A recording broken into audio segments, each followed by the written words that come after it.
మరో 12 రోజులు ఓపిక పట్టాల్సిందే ఫలితాలు కోసం. ఫలితాలు ఎలా ఉండబోతూ ఉన్నాయి అనే దాని మీద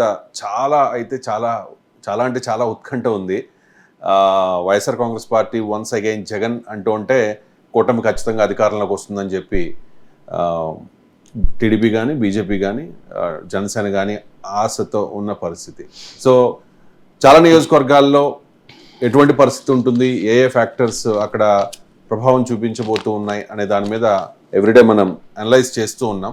ఇప్పటికే చాలామంది సెఫాలజిస్టులు ఈ నియోజకవర్గంలో వీళ్ళు గెలిచే అవకాశం ఉంది, ఈ అంశాల ప్రభావం చూపించే అవకాశం ఉంది అని చెప్పి అంచనాలు వేస్తున్న పరిస్థితుల్లో ఆత్మసాక్షి కావచ్చు, రైజ్ అవ్వచ్చు, అలాగే పోల్ పల్స్ ఇలా చాలా సర్వేలు వస్తూ ఉన్నాయి. ఆ సర్వేలన్నింటినీ బేస్ చేసుకుని అనలైజ్ చేద్దాం. చందు శ్రీనివాస్ గారు మనతో జాయిన్ అయ్యారు.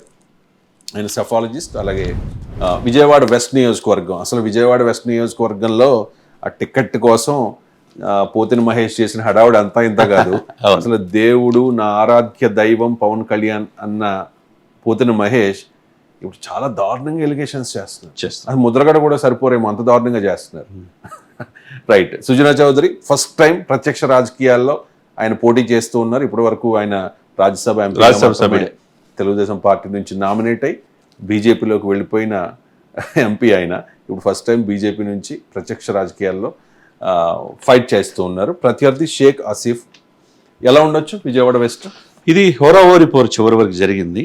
మొదట్లో వైసీపీ అనుకున్నారు కానీ చివరికి ఆర్థిక బలం, అంగబలంతో తర్వాత జనసేన క్యాడర్ పర్ఫెక్ట్గా చేయటం, మోదీ గారు రోడ్ షో కూడా ముందు రావటం, తర్వాత పవన్ కళ్యాణ్ గారు కూడా వచ్చి ప్రచారంలో పాల్గొనడం, ఇవన్నీ కూడా సుజనా చౌదరి కలిసి వచ్చింది. ఆ విధంగా బీజేపీ ఈ సీట్ తీసుకునే అవకాశం స్పష్టంగా ఉందన్నమాట. బీజేపీ అంటే జనసేన కేడర్ మరి పోతున్న మహేష్ వెంట లేదా? ఐ మీన్ అంటే నాయకుడికి టికెట్ రాలేదు, రవిగౌడ వెస్ట్ లో జెండా పాతిన వ్యక్తి, ఎన్నో ఇబ్బందులను ఎదుర్కొన్న వ్యక్తి, అటువంటి మా నాయకుడికి టికెట్ ఇవ్వలేదు కాబట్టి మేము సపోర్ట్ చేయం సుజనా చౌదరికి. వ్యక్తి కాదు సార్, వ్యవస్థ ముఖ్యం. జనసేనకి వల్ల అక్కడ ఆయన పోతిన మహేష్ ఎదిగాడు, ప్రపంచానికి తెలిసింది. కానీ ఆయన ఎలిగేషన్స్ చేసినంత మాత్రాన ప్రజలు నమ్మలు. అక్కడ రాధా కూడా ప్రచారంలో పాల్గొంటూ కలిసి వచ్చింది. ఇక్కడ వంగవేటి రంగ గారి యొక్క ఇది చరిష్మా మీకు తెలియంది కాదు.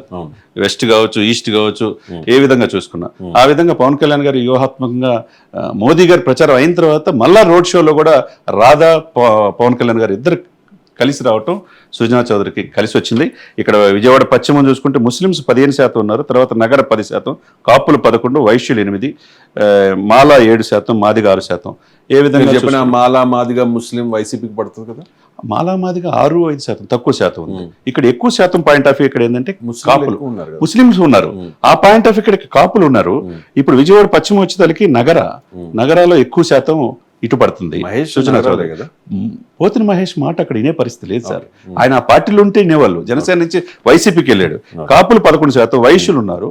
మిగతా కేటర్లు బీసీలు అంతా కూడా కలిసి వచ్చి ఇక్కడ రంగా గారి యొక్క ఇది పనిచేసింది. పవన్ కళ్యాణ్ గారు రోడ్ షో రావటం. మీ అంచనా ప్రకారం సుజనా చౌదరి అక్కడ గెలవబోతుంది, కూటమి అభ్యర్థి, భారతీయ జనతా పార్టీ అభ్యర్థి. కానీ ఇక్కడ ఆత్మసాక్షి సర్వే చెప్తోంది అక్కడ టఫ్ ఫైట్ ఉండొచ్చు అని చెప్పి. పోల్ పల్స్ చెప్తోంది వైఎస్ఆర్ కాంగ్రెస్ పార్టీకి కాస్త పోల్ పల్స్ ఎడ్జ్ ఇస్తోన్న పరిస్థితి. ఇది ఓవరాల్గా కృష్ణా జిల్లాకు సంబంధించిన అనాలిసిస్.